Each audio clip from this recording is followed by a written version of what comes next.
Bismillahirrahmanirrahim.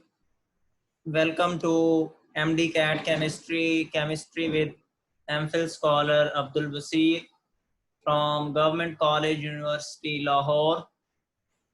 Dear students, आज हमारा lecture number 4 और आज हमने टॉपिक नंबर 3 को डिस्कस करना है। इससे पहले हमने 3 टेस्ट लिए हैं।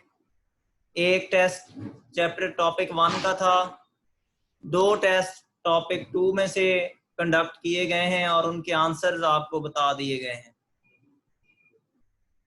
डियर स्टूडेंट्स, आज हमने चैप्टर नंबर 5 फर्स्ट ईयर के अंदर से जो टॉपिक आए हुए हैं, आज हमने चैप्टर नंबर 5 को कंप्लीट करना है और टॉपिक नंबर 3 एटॉमिक स्ट्रक्चर को हमने पढ़ना है। जैसा कि फर्स्ट ईयर की केमिस्ट्री थोड़ी सी कैलकुलेटेड है, हमने कैलकुलेशंस ज़्यादा करनी होती हैं, तो हम देखेंगे छोटे छोटे ट्रिक्स होते हैं जो जैसा कि हमने पहले देखे थे। यहाँ पे चैप्टर 5 के अंदर जो आपके यूएचएस के सिलेबस है उसमें आपका न्यूमेरिकल पोर्शन कम है, यानी जो न्यूमेरिकल चीज़ें थी वो हमने नहीं पढ़नी। सो लिहाजा हमने इंफॉर्मेशन बेस इस चैप्टर को करना है और टेक्निकल चीज़ें 2-4 हैं वो डिस्कस करेंगे और इंशाल्लाह फिर अगले जो टॉपिक 3 का रिमेनिंग पोर्शन होगा, आयनाइजेशन एनर्जी, इलेक्ट्रॉन अफिनिटी, वो हम बाद में करेंगे next lecture number 5। Dear students, हम अपना लेक्चर का आगाज करते हैं। सबसे पहले हमारे पास प्रॉपर्टीज ऑफ फंडामेंटल पार्टिकल्स, उनकी हमने प्रॉपर्टीज चेक करनी है। ये एक टेबल सा मैंने बनाया हुआ है, इस टेबल के अंदर पेट इंफॉर्मेशन आपके लिए दी गई है। पहले प्रॉपर्टी, फिर इलेक्ट्रॉन, प्रोटॉन और न्यूट्रॉन, इन 3 चीजों को हमने डिस्कस करना है इस चैप्टर के अंदर। सो सबसे पहले ये लिस्ट है कि ये क्या क्या चीजें, प्रॉपर्टीज कौन कौन सी होंगी। पहली प्रॉपर्टी डिस्कवरी। इलेक्ट्रॉन को किसने डिस्कवर किया? जे थॉमसन ने डिस्कवर किया। इलेक्ट्रॉन्स को, इलेक्ट्रॉन का नाम किसने दिया? स्टोने ने। इसी तरह इलेक्ट्रॉन को कैसे डिस्कवर किया गया? डिस्चार्ज ट्यूब एक्सपेरिमेंट के जरिए से। इसी तरह इसका चार्ज कितना होता है, ये वैल्यूज आप लिख सकते हैं, अपने पास सेव कर सकते हैं। 1.6022 10⁻⁻19 कूलम। इसी तरह रिलेटिव चार्ज इसका कितना होता है? -1। इसका मास कितना होता है? 9.1095 इंटू 10⁻31 किलोग्राम। किलोग्राम से अगर ग्राम के अंदर कन्वर्ट करेंगे तो यहाँ पे 27 आ जाएगा, -27 मल्टीप्लाई करा देना। उसके बाद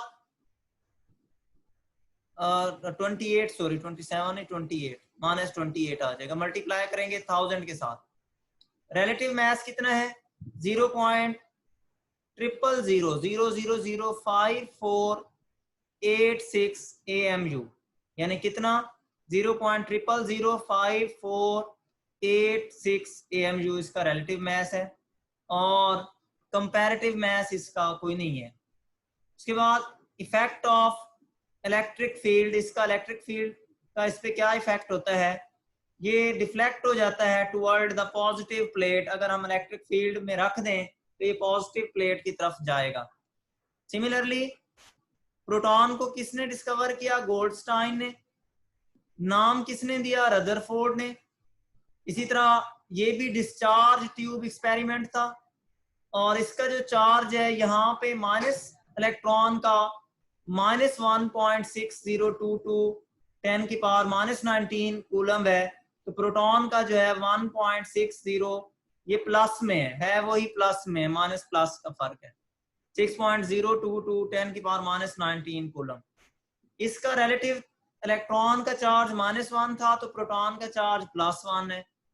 इसका जो मास है प्रोटॉन का वो है 1.6726 10⁻⁻27 किलोग्राम।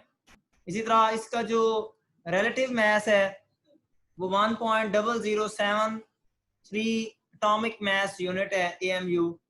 और कंपैरेटिव मास ये 1836 टाइम्स हैवियर होता है देन मास ऑफ इलेक्ट्रॉन से। इलेक्ट्रॉन्स के मास से प्रोटॉन जो होता है वो 1836 टाइम्स हैवियर होता है। और इसकी जो डिफ्लेक्शन है ये टुवर्ड द नेगेटिव, यानी ये कैथोड की तरफ जो है वो डिफ्लेक्ट होता है नेगेटिव, अगर इलेक्ट्रिक फील्ड में रख दें। अब हम बात करते हैं characteristics of properties of proton. Proton को डिस्कवर किसने किया? जेम्स चैडविक ने। कब? 1932 के अंदर। और नाम भी जेम्स चैडविक ने ही दिया था। अच्छा जी, इसका एक्सपेरिमेंट कैसे किया था? Artificial radio activity. अच्छा, ये बुक के अंदर आपकी चैप्टर नंबर 5 में इलेक्ट्रॉन, प्रोटॉन और न्यूट्रॉन, ये तीनों टॉपिक्स आपने रीड करने हैं। आर्टिफिशियल रेडियो एक्टिविटी के जरिए से, एक्सपेरिमेंट के जरिए से ये पता चलाया गया इसका चार्ज कोई नहीं होता, न्यूट्रल होता है। रिलेटिव चार्ज 0 है। चार्ज न्यूट्रल है और रिलेटिव चार्ज इस पे कोई नहीं होता। न्यूट्रल चार्ज का मतलब क्या है? इसमें पॉजिटिव और नेगेटिव कॉस्ट जो है वो बराबर होंगे। उसके बाद नेक्स्ट है हमारे पास रिलेटिव चार्ज 0। फिर मैस इसका कितना होता है? अब जरा देखें, प्रोटॉन के मैस 1.6726 था, तो इसका भी 1.67 तो है। प्रोटॉन का 26 था, यहाँ पे 50 है। तो यानी जस्ट थोड़ा सा 0.0024 का फर्क आ रहा है मैथ्स के अंदर। तो ये थोड़ा सा जहन में, इस वजह से मैंने इनको अंडरलाइन भी नीचे किया हुआ है, तो आपने भी जरा अंडरलाइन कर लेना है। 10⁻27 किलोग्राम, और इसको अगर ग्राम के अंदर कन्वर्ट करेंगे तो 1000 के साथ मल्टीप्लाई कर दें। इसका रिलेटिव मास कितना है? 1.0087 एटॉमिक मास यूनिट। इसका कितना था प्रोटॉन का? प्रोटॉन का 1.0073 एटॉमिक मास यूनिट था। तो न्यूट्रॉन का थोड़ा सा ज्यादा है, यहाँ पे भी हमने चेक किया था।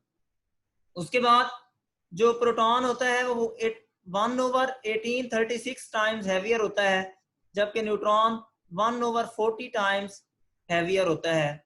कुछ बुक्स ने 1/39 टाइम्स भी लिखा हुआ है। उसके बाद ये कोई डिफ्लेक्शन शो नहीं करता, क्योंकि ये न्यूट्रल होता है। इसके कोई ना पॉजिटिव प्लेट की तरफ जाएगा ना नेगेटिव प्लेट की तरफ जाएगा। इसके बाद इसी प्रॉपर्टीज को आगे बढ़ाते हैं। ये अगली प्रॉपर्टीज हैं इलेक्ट्रॉन, प्रोटॉन और न्यूट्रॉन्स की।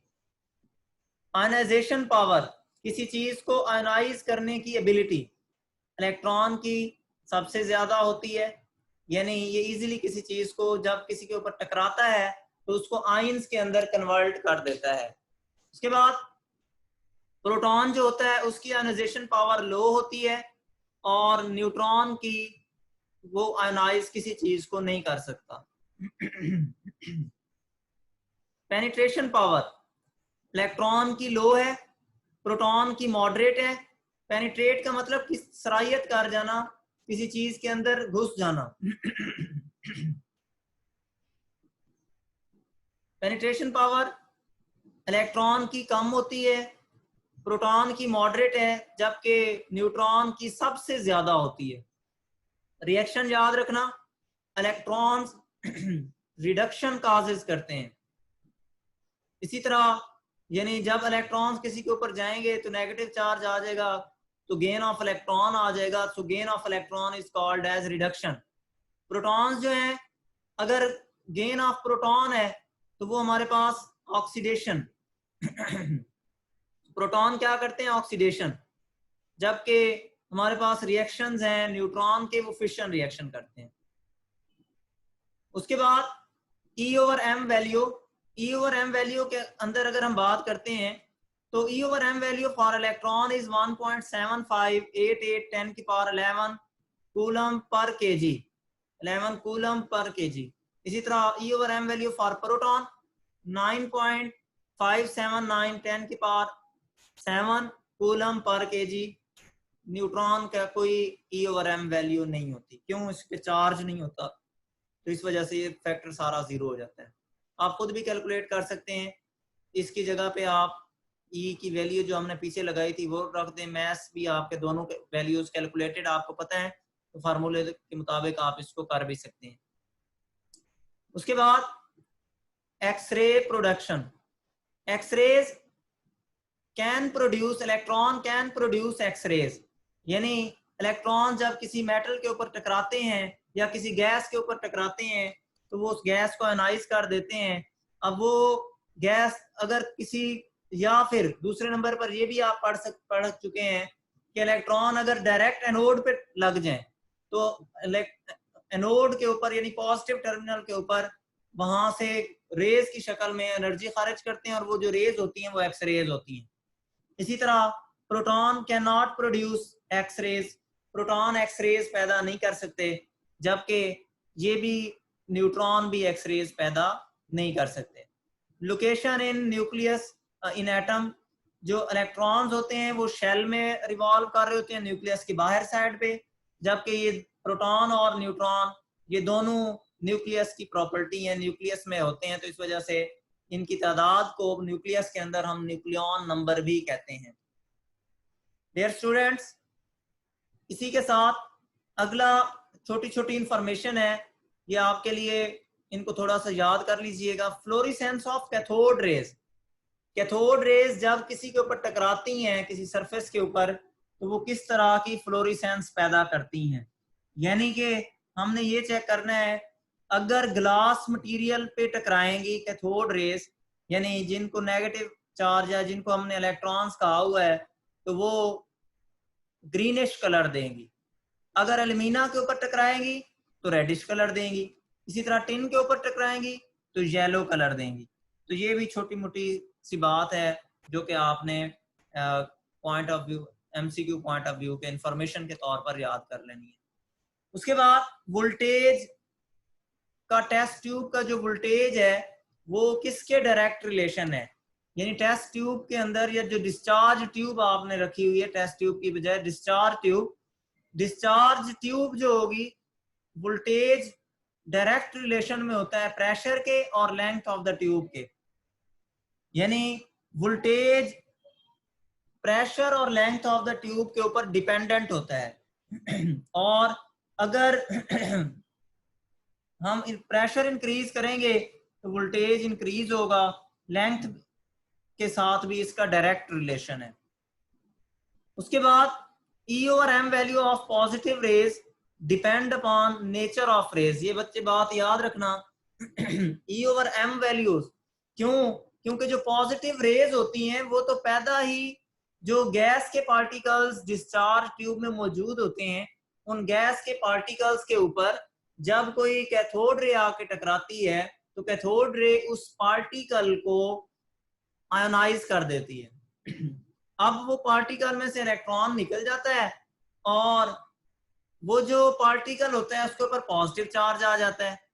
अब उस पॉजिटिव चार्ज तो उस पे उसको गैस डिफरेंट हो सकती है, तो डिफरेंट गैस का मैस डिफरेंट हो जाएगा, तो मैस डिफरेंट होगा तो उसका E/m वैल्यू भी क्या हो जाएगी, डिफरेंट हो जाएगी। यानी इसका सिंपल सा मतलब ये है कि जो पॉजिटिव रेज की E/m वैल्यू है वो डिपेंड करती है कौन सी गैस हमने यूज की हुई है। सो मैस डिफरेंट गैसेस का डिफरेंट होता है, तो इस हवाले से गैस के ऊपर जो है वो डिपेंड करती है। उसके बाद है हमारे पास नेक्स्ट जो हमने बात करनी है वो है न्यूट्रॉन्स अगर डिके होंगे, टूटेंगे, उनकी डिकम्पोजिशन होगी तो वो तीन चीजें बनाते हैं, एक इलेक्ट्रॉन, दूसरे प्रोटॉन और तीसरे न्यूट्रिनो। तो ये तीन चीजें एमसीक्यू के पॉइंट ऑफ व्यू से अगर पूछता है तो आपको आ जानी चाहिए। उसके बाद जो स्लो न्यूट्रॉन, न्यूट्रॉन्स की दो टाइप्स हैं, एक फास्ट मूविंग न्यूट्रॉन्स होते हैं, एक स्लो न्यूट्रॉन्स होते हैं। अब ये एनर्जी के ऊपर डिपेंड होता है, अगर एनर्जी 1 इलेक्ट्रॉन वोल्ट या इससे कम होगी तो वो स्लो न्यूट्रॉन्स होंगे। और याद रखना जितने भी न्यूक्लियर रिएक्शंस होते हैं, न्यूक्लियर रिएक्टिविटी के अंदर हम देखते हैं जो न्यूट्रॉन्स हम यूज करते हैं किसी भी रिएक्शन, न्यूक्लियर रिएक्शन को स्टार्ट करने के लिए, वो स्लो न्यूट्रॉन्स होते हैं, वो ज्यादा इफेक्टिव होते हैं फिशन प्रोसेस के अंदर। इसी तरह फास्ट न्यूट्रॉन जिनकी एनर्जी 1.2 मेगा इलेक्ट्रॉन वोल्ट हो या इससे ज्यादा हो, तो उन न्यूट्रॉन्स को हम फास्ट न्यूट्रॉन्स का नाम देते हैं। डियर स्टूडेंट्स, अगर किसी चीज में से कोई बीटा पार्टिकल्स निकल जाता है, तो बीटा पार्टिकल्स के निकलने से एटॉमिक नंबर 1 यूनिट इंक्रीज हो जाता है। तो ये भी एमसीक्यू में अगर कहीं पूछ ले, अगर बीटा पार्टिकल्स एलिमिनेट होता है तो एटॉमिक नंबर जो जी होता है वो 1 यूनिट के लिहाज से क्या होगा, बाय 1 यूनिट इंक्रीज हो जाएगा। इसी तरह अल्फा पार्टिकल्स अगर रिमूव होता है तो ये डिक्रीज होगा एटॉमिक नंबर 2 यूनिट से और एटॉमिक मास 4 यूनिट से। यानी कि दो बातें याद रखनी है, अल्फा पार्टिकल्स निकलेगा उसकी एलिमिनेशन होगी तो क्या होगा, बीटा पार्टिकल्स निकलेगा उसकी एलिमिनेशन होगी तो क्या होगा। अल्फा पार्टिकल के केस के अंदर एटॉमिक मास इंक्रीज हो जाएगा बाय 1 यूनिट, जितना भी पहले एटॉमिक मास था अगर बीटा पार्टिकल निकल गया तो उसमें से 1 यूनिट के लिहाज से इंक्रीज हो जाएगा। उसके बाद अगर अल्फा पार्टिकल्स निकलेगा तो एटॉमिक मास जो एटॉमिक नंबर है वो 2 यूनिट से इंक्रीज होगा, डिक्रीज होगा, जबकि एटॉमिक मास जो है वो 4 यूनिट से डिक्रीज होगा। तो ये भी बात जहन नशीन कर लेनी चाहिए। उसके बाद अगले नंबर पर है mass of 1 mole of element is of electron is 0.55। या आपने जरा चेक करना है, कैलकुलेट करना है। एक मोल वाले 6 फार्मूले मैंने आपको बताए हुए हैं, इलेक्ट्रॉन का मास भी आपको पता है, तो ये जरा आपने चेक करने हैं। So mass of 1 mole of electron is 0.55 gram. उसके बाद हाइड्रोजन जो होता है आपके पास, हाइड्रोजन की हाइड्रोजन हैज हाईएस्ट या ग्रेटेस्ट लिखना है, इधर इन्होंने ग्रेटेस्ट पढ़ा नहीं जा रहा, ग्रेटेड पढ़ा जा रहा है, greatest E over M value. क्यों? क्योंकि हाइड्रोजन का मास क्या है, सबसे कम होता है, तो जितना मास कम होगा उतना ई ओवर एम वैल्यू क्या होगी, ज्यादा होगी। सो हाइड्रोजन का ई ओवर एम वैल्यू जो है वो सबसे क्या होगी, ज्यादा होगी। तो 4-5 एमसीक्यूज में अगर आपसे पूछ लेता है तो बाय सिंपली आपने बता देना है ई ओवर एम वैल्यू किसकी ज्यादा है। उसके बाद जो टीवी ट्यूब वर्क्स, जो टेलीविजन ट्यूब होती है, जो टेलीविजन यूज घरों के अंदर होती है, उसकी जो ट्यूब होती है works through deflection of cathode rays. उसके पीछे एक कैथोड रेज का एक, उसके पीछे पूरा अगर टीवी को खोलें तो एक पूरी क्रिस्टलोग्राफिक एक उसके ऊपर प्लेट होती है और उस पे कैथोड रेज डिफ्लेक्ट होती हैं बाय इलेक्ट्रोमैग्नेटिक कॉइल के जरिए से। ये भी जस्ट पैट इंफॉर्मेशन ही थी। उसके बाद charge on 1 mole of electron, एक मोल इलेक्ट्रॉन के ऊपर चार्ज कितना है, 96,487 कूलम। तो ये भी एमसीक्यू के पॉइंट ऑफ व्यू से आना चाहिए। उसके बाद है calculation, sorry, factors affecting on deflection of particles in electric field. Electric field में जो पार्टिकल्स डिफ्लेक्ट होते हैं उन पे कौन कौन से फैक्टर इफेक्ट करते हैं। पहला फैक्टर है स्पीड ऑफ पार्टिकल्स। अगर बच्चे स्पीड ज्यादा होगी तो ये आपको चैप्टर नंबर 1 का जो मैथ स्पेक्ट्रोमीटर है उसके लिहाज से भी, हम मैथ्स के लिहाज से भी वहां पे हैवी जो होते थे वो बाद में, हैवी वाले जो आइसोटोप्स हैं वो बाद में कम डिफ्लेक्ट होते थे, उनकी पीक कुछ और आती थी। ये वहां से चैप्टर नंबर 1 से आप ये टॉपिक पढ़ सकते हैं, या फिर आप सिंपल से ये कहें, ये एक रिलेशन मैंने दिया हुआ है स्पीड ऑफ पार्टिकल्स कि अगर हम बात क्या किसकी करें, डिफ्लेक्शन ऑफ पार्टिकल्स, यानी मैग्नेटिक या इलेक्ट्रिक फील्ड के अंदर कौन से पार्टिकल्स कितने को डिफ्लेक्ट होंगे। अगर किसी का मास ज्यादा हो, यानी कोई भारी हो, तो वो बाद में डिफ्लेक्ट होते हैं, वो सीधे मोमेंटम को बरकरार रख के चलते जाते हैं।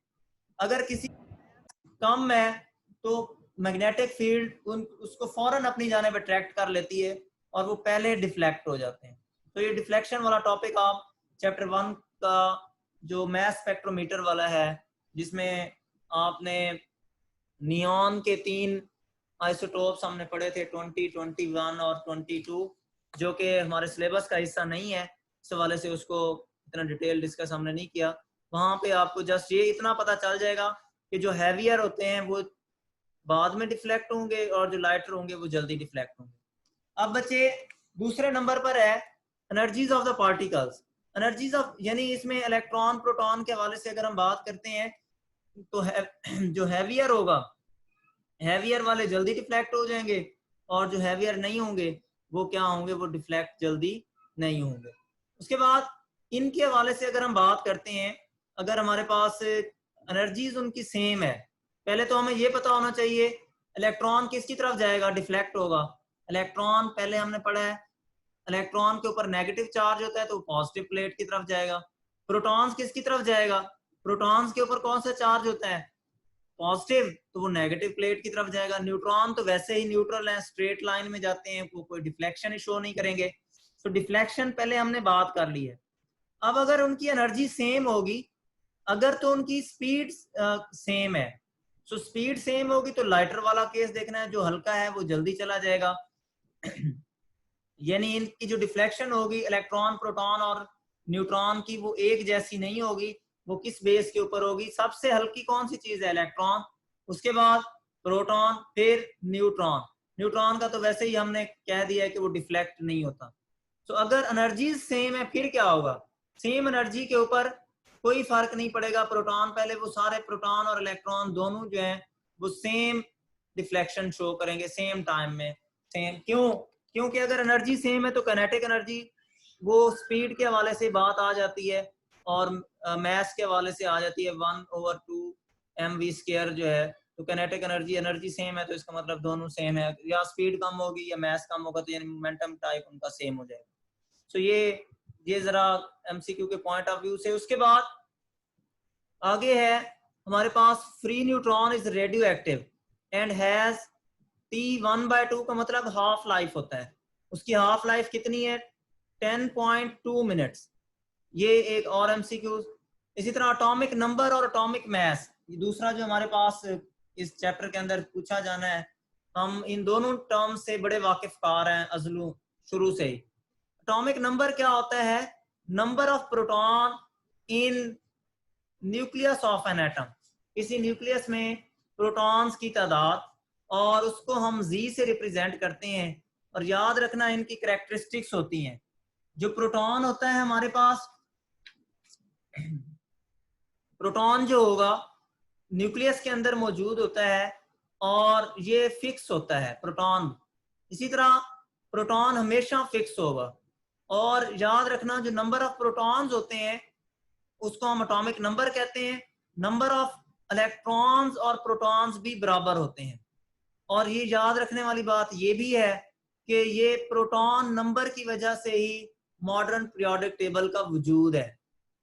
तो मोज़ले ने की कंट्रीब्यूशन थी 1913 के अंदर, मोज़ले ने डिस्कवर किया था तो मॉडर्न पीरियोडिक टेबल। खैर, position of element in periodic table हमें एटॉमिक नंबर से इस चीज का पता चलता है। उसके बाद जो हमारे पास एटॉमिक नंबर होता है ये भी हमें पता है, ये होल नंबर होता है 1 2 3 4 5 6 एंड सो ऑन। इसी तरह जो एटॉमिक नंबर होता है वो परमानेंट होता है सारे, यानी एटॉमिक नंबर हर एलिमेंट का अलग अलग एटॉमिक नंबर है। इसका मतलब ये है कि किसी एलिमेंट का सेम एटॉमिक नंबर नहीं है, हर एक का अलग अलग एटॉमिक नंबर मौजूद है।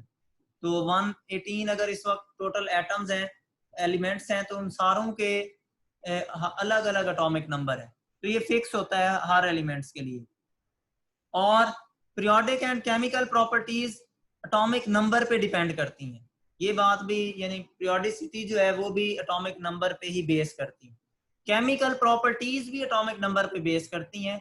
ये हमारा अगला टॉप जो लेक्चर आएगा आयोनाइजेशन एनर्जी वाला, जो इससे लेक्चर नंबर 5, उसके अंदर मैं आयोनाइजेशन एनर्जी को समझाते हुए पीरियोडिसिटी भी समझाऊंगा और उसकी जो हमारे पास ट्रेंड्स हैं वो भी हम देखेंगे कि किस तरह से एटॉमिक नंबर जो है केमिकल जो रिएक्टिविटी है, केमिकल प्रॉपर्टीज हैं, उस पर डिपेंड है। उसके बाद हमने एटॉमिक अगर मास की बात करते हैं तो जो एटॉमिक, ये मैंने ज्यादा डिटेल इस वजह से नहीं लिखी है, आपने पहले आपको पता होता है, सीधा सी बातें जो है वो मैं यहाँ पे लिखने लगा कर रहा हूँ।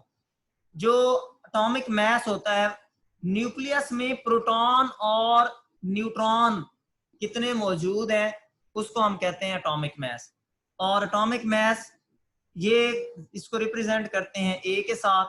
अब बच्चे इसके हवाले से बस इतनी ही आपने जो बेसिक इंफॉर्मेशन हैं वो याद करनी है। और जो एटॉमिक मास होता है उसको याद रखना, न्यूक्लियन नंबर भी कहते हैं उसको, न्यूक्लियन नंबर भी हमने कहना है। एटॉमिक मास को न्यूक्लियन नंबर भी कहते हैं। तो ये बात भी, न्यूक्लियन नंबर का मतलब क्या है कि number of particles in nucleus.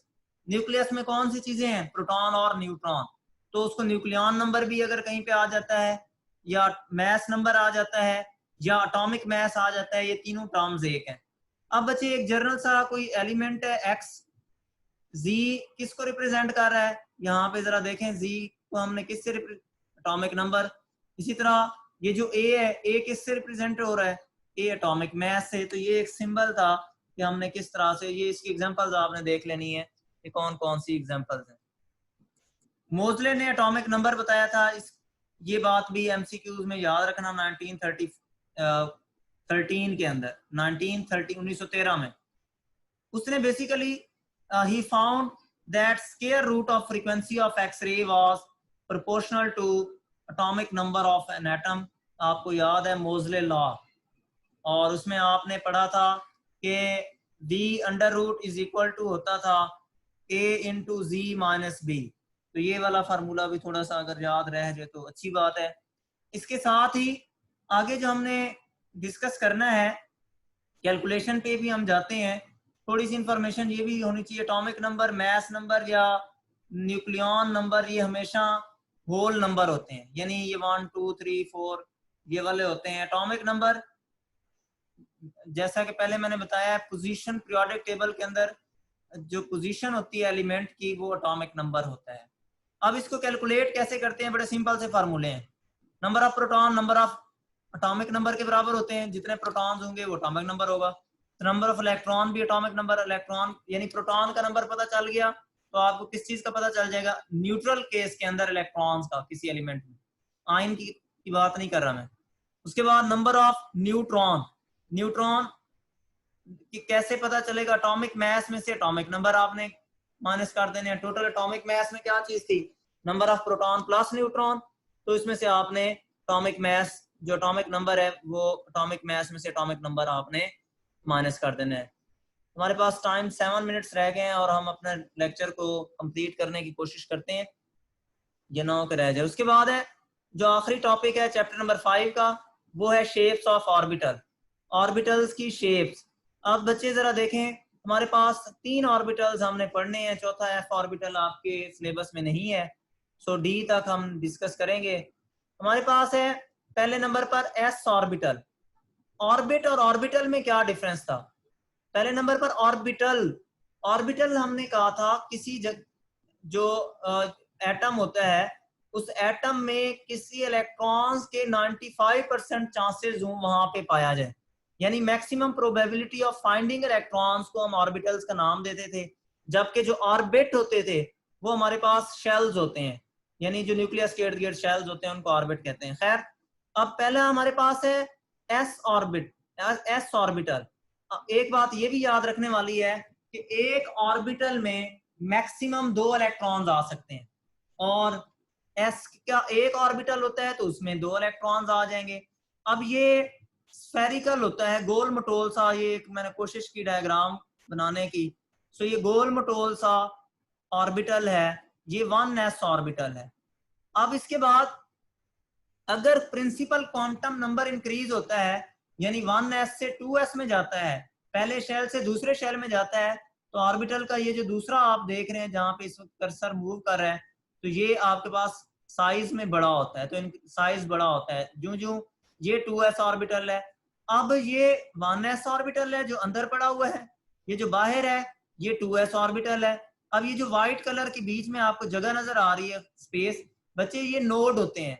Node ऐसी पोजीशन होती है जहां पे इलेक्ट्रॉन को बिल्कुल नहीं पाया जा सकता, 0% चांसेस होते हैं इलेक्ट्रॉन फाइंडिंग के। उसके बाद है shapes of P orbital. P orbital अगर हम बात करते हैं, एक ऑर्बिटल में पी सब शेल में कितने इलेक्ट्रॉन्स आते हैं? 6। तो इसके कितने ऑर्बिटल्स होंगे? 3 ऑर्बिटल्स होंगे। क्यों? क्योंकि एक ऑर्बिटल में मैक्सिमम 2 इलेक्ट्रॉन्स आते हैं, तो 6 इलेक्ट्रॉन्स हमने कवर करने हैं, तो टोटल कितने बन जाते हैं? हमारे पास 3 ऑर्बिटल्स बन जाते हैं। अब ये देखें पहले वाला केस, ये एक्स एक्सिस है, ये 2 लोब्स के ऊपर मुश्तमिल है। एक जो है फर्स्ट क्वाड्रेंट में पॉजिटिव में है, दूसरा सेकंड में नेगेटिव के अंदर है। सो एक्स एक्सिस के ऊपर या तो इलेक्ट्रॉन इसी जगह पे ही होगा, यानी अगर हम बात करेंगे एक्स एक्सिस की, तो इलेक्ट्रॉन जस्ट इन्हीं जगहों पे मौजूद होगा। इसी तरह हम वाई एक्सिस की बात करते हैं तो इलेक्ट्रॉन इस जगह पे मौजूद होगा, बाकी जगहों पे नहीं होगा। इसी तरह अगर हम जी एक्सिस की बात करते हैं तो इलेक्ट्रॉन, ये उसकी शेप है, इलेक्ट्रॉन यहाँ पे मौजूद होंगे। तो ये हमारे पास इसकी जो शेप होती है पी एक्स पी वाई, ये डायरेक्शनल कैरेक्टर है, X axis, Y axis and Z axis. जबकि एस ऑर्बिटल नॉन डायरेक्शनल है, याद रखना, ये डायरेक्शनल है, ये भी और आगे वाले भी डायरेक्शनल है, डी भी। लेकिन जो एस है वो तो गोल मटोल सा है, वो स्फीयर है, स्फीयर की कोई डायरेक्शन नहीं होती। उसके बाद प्रिंसिपल क्वांटम नंबर इंक्रीज करने से इसका भी साइज जो है वो बहुत बड़ा हो जाएगा, इंक्रीज हो जाएगा। खैर वो ये कुछ छोटे से एमसीक्यूज हैं। उसके बाद shape of D orbital. D orbital में, डी सब शेल में कितने इलेक्ट्रॉन्स आते हैं? 10। तो उसके ऑर्बिटल्स कितने होंगे? 10 को 2 से डिवाइड कर देंगे, 5 ऑर्बिटल्स होंगे। अब इसमें 5 स्पेस ओरिएंटेशंस होती हैं। ये स्पेस में 5 तरह से हो सकते हैं। किस किस तरह से हो सकते हैं? 3 तरीके जो होंगे वो नॉन एक्सियल होंगे, जो एक्स एक्सिस, वाई एक्सिस और जी एक्सिस पे नहीं होंगे, उनके दरमियान में होंगे, तो उसको हम नॉन एक्सियल कहते हैं। ये बिटवीन द एक्सिस होते हैं, यानी 3 एक्सिस के दरमियान में, वो आगे इसकी डायग्राम्स है वो मैं दिखाता हूँ आपको। इसी तरह 2 जो है वो एक्सियल है, एक आपके पास d x square y square और दूसरा जो है आपके पास डी जी स्क्वायर, ये आपके पास एक्सियल है, यानी एक्सिस के ऊपर है, on the axis, X axis, Y axis, Z axis उनके ऊपर है। इनमें से जो 4 हैं, 5 टोटल 5 है, 5 में से 4 के 4 लोब्स हैं, 4 लोब, इसके जैसे 2 लोब्स हैं, तो इनमें से 4 के 4 लोब्स हैं, जबकि एक जो होगा उसके 2 लोब्स होंगे। अब वो हम देखते हैं कौन कौन से हैं। 2 मिनट रह गए हैं। अब जरा देखें, ये एक डी एक्स वाई, यानी ये एक्स है ये वाई है, तो ये एक्स और वाई के दरमियान में ये पॉजिटिव क्वाड्रेंट्स हैं, ये नेगेटिव क्वाड्रेंट्स हैं। अब जरा देखें इनके दरमियान में, तो ये एक्सिस के दरमियान में मौजूद है, ये दरमियान में, एक्सिस के ऊपर नहीं है, तो ये नॉन एक्सियल। इसी तरह वाई जी, ये भी दरमियान में है। अब इसके भी 4 लोब हैं, 1 2 3 एंड 4, इसके भी 1 2 3 एंड 4, और सिमिलरली इसके भी 4 लोब हैं। और ये d x square y square, ये d x square y square, ये एक्स एक्सिस के ऊपर पड़ा हुआ है, आपको नजर आ रहा है। इसी तरह ये जो वाई है, वाई एक्सिस के ऊपर पड़ा हुआ है। तो ये 4 जो है 1 2 3 4, इन 4 के 4 लोब्स हैं, और जो एक है उसके 2 लोब्स हैं। और इसके बाद इलेक्ट्रॉनिक कन्फिग्रेशन है, जो कि हमारा लास्ट टॉपिक है। इलेक्ट्रॉनिक कन्फिग्रेशन, आप जर्नल इलेक्ट्रॉनिक कन्फिग्रेशन आपको आती होगी, दोबारा से मैं उसकी एक्सप्लेनेशन कर देता हूँ। एक्सेप्शन में पहले डिस्कस कर रहा हूँ ताकि जहन में बैठ जाए। ये कॉपर 29 और क्रोमियम 24, ये एक्सेप्शनल बिहेवियर शो करते हैं। ये क्यों शो करते हैं ये मैं नेक्स्ट लेक्चर में इंशाल्लाह आपको बताऊंगा, उसकी वजह भी बताऊंगा जब मैं आपको बता रहा हूँ आयोनाइजेशन एनर्जी, जब हम डिस्कस करेंगे। खैर, होता ये है कि जो सबसे ज्यादा स्टेबल चीज होती है वो 2 होती हैं, या तो कोई चीज कंप्लीटली फिल्ड हो या फिर हाफ फिल्ड हो। अब इस केस के अंदर क्या होती है, आर्गॉन 18 तक आता है 4s1, वैसे बाकियों में 4s2 आता है, लेकिन यहाँ पे 4s1 आ जाएगा और 3d5। अब जरा देखें इसमें टोटल कितने हो गए, 18, ये हो गए 18 और 1 19, 19 और 5 24। तो जो डी सब शेल है ये भी हाफ फील्ड है, इसके सारे ऑर्बिटल हाफ फील्ड हैं, एस भी हाफ फील्ड है, और तो ये हाफ फील्ड होने की वजह से ये ज्यादा स्टेबल है। तो ये मैक्सिमम अनपेयर्ड इलेक्ट्रॉन्स भी इसी के पास है, 6 अनपेयर्ड इलेक्ट्रॉन्स होते हैं इस सीरीज के अंदर, यानी डी ब्लॉक के अंदर, ये जो सीरीज है ये क्रोमियम वाली। इसी तरह कॉपर के अंदर सिर्फ एक, इसमें डी 10 आता है, 3d5 लिखा गया है, 29 है तो 3d10 आता है, ये गलती लिखी हुई है मेरे से, टाइपिंग गलती है। उसके बाद इलेक्ट्रॉन सबसे पहले शेल्स में आते हैं, आपको पता है school, school, public school, public school, divisional public school, divisional public school, federal divisional public school, federal divisional public school, इस तरह से तरतीब में आपने देने हैं। पॉलिसी एक्सक्लूजन प्रिंसिपल आपने जरा चेक करना है। पॉलिसी ऑफ बाउ प्रिंसिपल, ऑफ बाउ बेसिकली जर्मन वर्ड है जिसका मतलब टू बिल्ड अप होना होता है। पॉलिसी एक्सक्लूजन प्रिंसिपल में स्पिन डिफरेंट होगी, अपोजिट स्पिन के साथ अगर सेम ऑर्बिटल में मौजूद है। अगर डीजनरेट ऑर्बिटल्स हमारे पास मौजूद हैं तो इलेक्ट्रॉन एक की बजाय अलग अलग खानों में जाएंगे। तो इस तरह से